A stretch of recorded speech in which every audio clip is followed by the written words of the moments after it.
Good morning, everyone.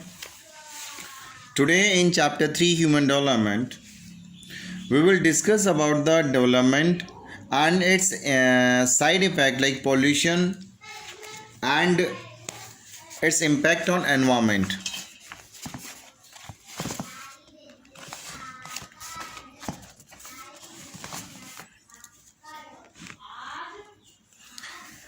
Development in general, human development in particular, is a complex concept which has been used in social sciences.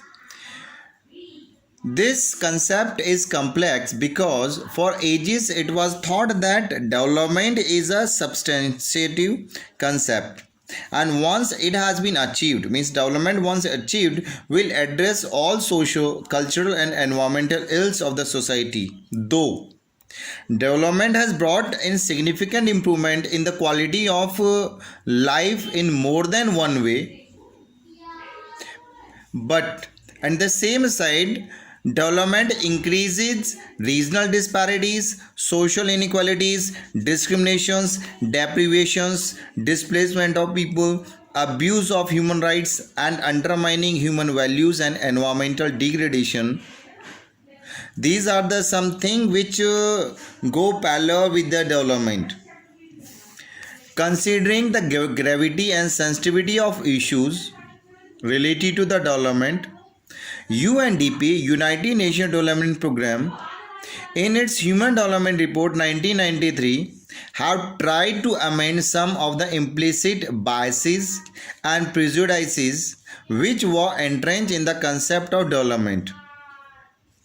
According to this, people's participation and their security were the major issue in the Human Development Report of 1993. It also emphasized on progressive democratization and increasing empowerment of people as minimum condition for human development. This report recognizes greater constructive role of civil society. Civil society has constructive role in bringing about peace and human development.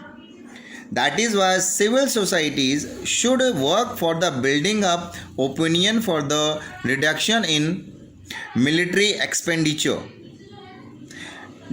demobilization of armed forces, transition from the defense to production of basic goods and services, particularly disarmament and reduction in the nuclear warhead by the developed countries. In nuclear world, peace and well-being are the global concern. These have been raised according to development. And at the other extreme, this approach view expressed by new Malthusians, environmentalists and radical ecologists. According to these three types of approaches, they believe that for a happy and peaceful social life, proper balance between population and resource is necessary. According to these thinkers, gap between resources and population has widened after 18th century, and there have been marginal expansion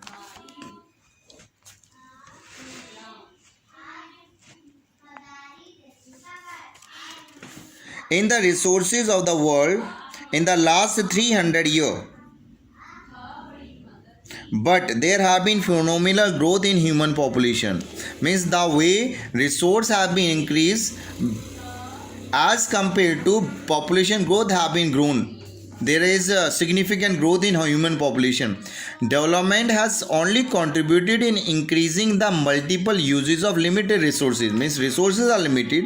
Their use have been increased worldwide, but there has been enormous increase in the demand for these resources. The use of resource has been increased, but at the same time the demand have increased 4-5 folds. Therefore, the prime task before any development activity is to maintain parity between population and resources. Scholars like Sir Robert Malthus was the first one to voice his concern about the growing scarcity of resources as compared to human population. And according to Maltz, he argument gave that to look logical, convincing, but a critical look will reveal certain intrinsic flaws such as resources are not a neutral category. It is not the availability of resources that is an important as their social distribution. Resources everywhere are unevenly distributed.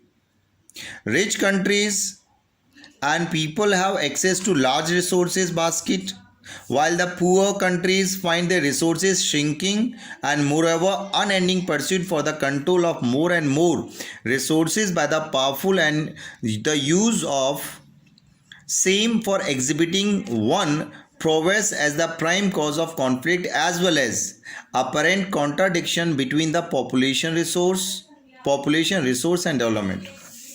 One, it is about the India in Indian culture and civilization have been very sensitive to the issue of population, resources and development for a very long time. It would not be incorrect to say that in ancient scripture we have concern about the balance and harmony about among the element of nature. Mahatma Gandhi in the recent time advocated the reinforcement of the harmony and balance between the two. He was quite apprehensive about ongoing development, particularly the way industrialization has institutionalized the loss of morality, spirituality, self-reliance, non-violence, mutual cooperation and environment. According to Gandhiji, according to his opinion, austerity for individual, trusteeship of social wealth and non-violence are the key to attain higher goals in the life of an individual as well as that of a nation. According to Gandhiji, re-echoed in the his view, which was re-echoed in the Club of Rome in the report Limit to Growth, which was introduced in 1977, and Schumacher's book Small is Beautiful in 1972, Brundtland Commission report, which was published as Our Common Future in 1987, and finally this view of Gandhiji was advocated in Agenda 21 in the report of Rio de Janeiro conference, which was held in 1992 and published his report in 1993. Thank you.